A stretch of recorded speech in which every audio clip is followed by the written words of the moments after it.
after medical school, people go out, they go into residency programs, they become doctors. And there's a lot of doctors out there, but the amount of doctors per capita has really varied over time.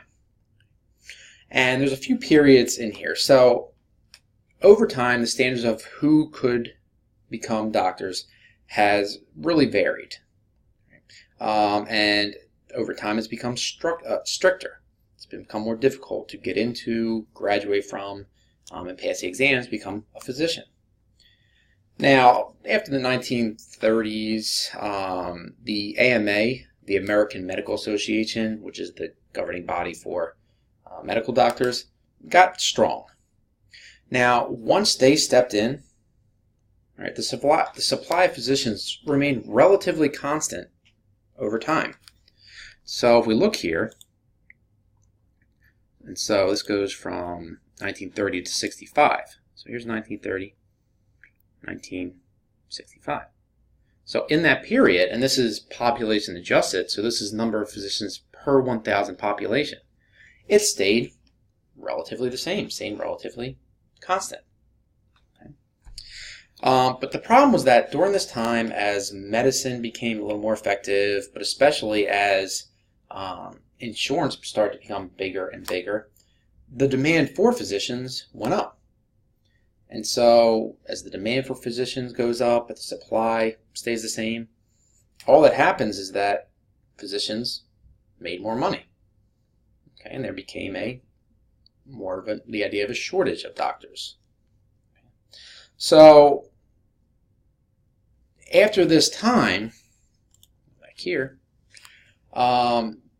medical doctor, MDs, used to be the main type of physician.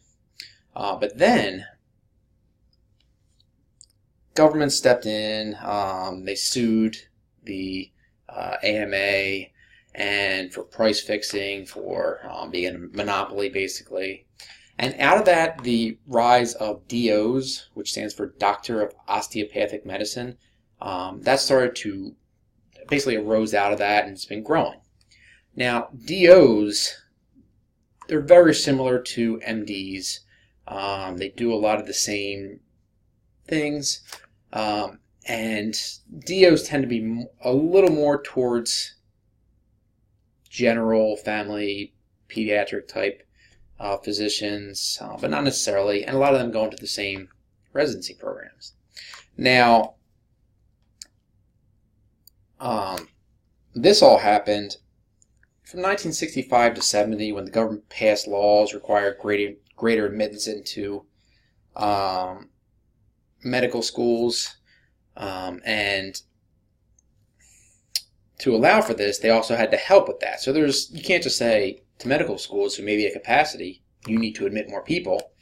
And so they helped by building some medical schools and also by increasing funding so that the schools could admit more.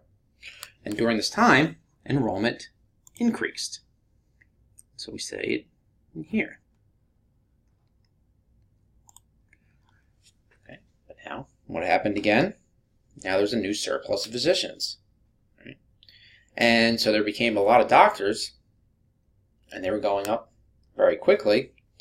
But now you have the other side. You have the stock of physicians growing too fast. So steps have been made to reduce growth. And you've actually seen more so in recent years that the supply of physicians has been going up, but not at a very high pace. And so if we look at the stock of U.S. physicians from 1950 through 2002, all right, so you see this big jump in here? That's what we were talking about with the new laws, the government helping out. And so you saw a big jump in there, and then you saw it kind of flatten out. It's been still relatively flat. Now, this is the additions to the U.S. physician supply. So there's three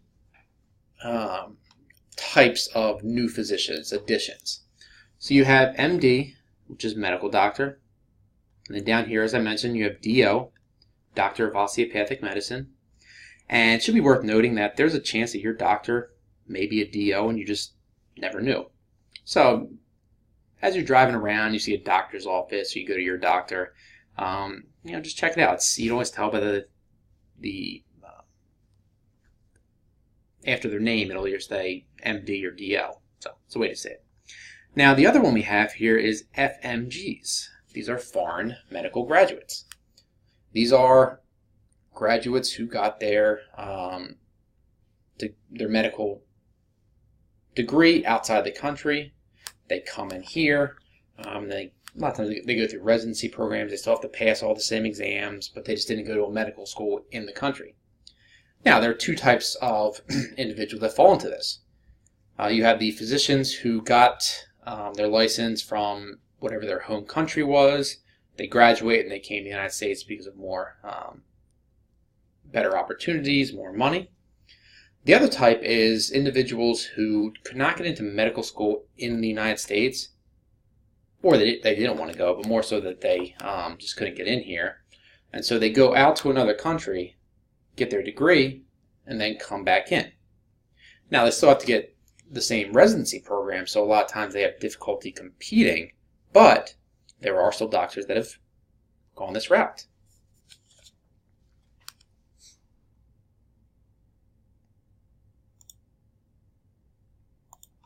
So, the physician supply, think of it like a sink. So you have physicians coming in, physicians going out. And this shows that during this period, there were about 16,000 new graduates and 7,000 new immigrants, FMGs, foreign medical graduates. So there are about 23,000 new doctors every year in the United States. But at the same time, there are about 15,000 fewer because of retirements or death. So you have 23,000 coming in, 15,000 going out. And so the physician stock was going up by about a net of 8,000 per year, or 1.2% increase. Now, I also talked about the immigration of international medical graduates, foreign medical graduates. Now, there's also the growth of the non-MDs. There's the DO, doctors of osteopathic medicine. Now, when it comes to supply incomes, it's not just, yes, it's these, how many physicians do you need? So, for example, in the Affordable Care Act, it was evident from the start that you were going to need more physicians because more people were going to have insurance. And when you look at that, you have to kind of look towards the future, not just how many physicians you need, but also what types of doctors you need. So as certain parts of medicine are growing, you need more specialists in that area. And areas that are declining, you need fewer. So, for example,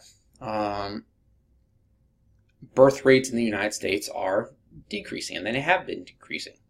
People are having smaller family size, or they're having smaller family sizes, having less children, waiting later. And so with all that, doctors who are going to be delivering babies and pediatricians, there could be less need for them in the future, or a need for fewer of them going forward. Now, a lot of it has to do with how fast is the area is going, or how fast the population is growing. But also, on top of that, you also have to look at different areas. Some areas may be growing, some may be declining.